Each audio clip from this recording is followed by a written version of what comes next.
Hello नमस्कार good afternoon आपण माने केमती अछंती जगन्नाथ कृपार आपण माने बहुत भलर थे मोर आपण मान गोटे छोट टिप्स जदि आपण पाखरे छोट पिला रोचंती तो एबे स्कूल छुट्टी हो समर चलो पिला माने आइसक्रीम प्रति ध्यान देवे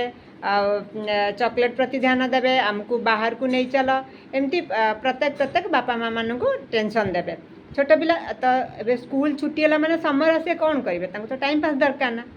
तो चॉकलेट एमती भी हेल्थ पक्षे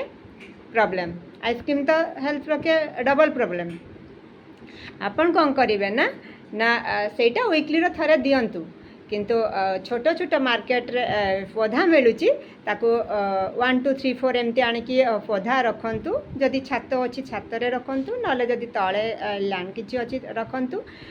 प्रत्येक पौधार गोटे पिला मानकु आपण दायित्व देवे कौन देवे ना से केमती पौधार जत्न नब तो केमती माटी टिके दब केमती पानी टिके दब से ऑटोमेटिक कौन करिवो ना पिला दुईटा जिनस सेठी शिखिबे गोटे हला आपण कोन गोटे जिम्मेदारी शिखिबे ना हमकु गोटे रेस्पॉन्सिबिलिटी दिया गला जे आम गोटे पौधा दिया गला आमे तार दायित्व नबु तो बाप माँ माने भी भलरे माने टेंस फ्री होके रहिबे पिला माने भी माने से गोटे रेस्पॉन्सिबिलिटी नेबे ना हमकु पेरेंट्स माने गोटे दायित्व देले आमे करिबु थरे करिके देखंतु ना निहाती मोर टिप्स उपकृत हवा रहउची नमस्कार थैंक यू।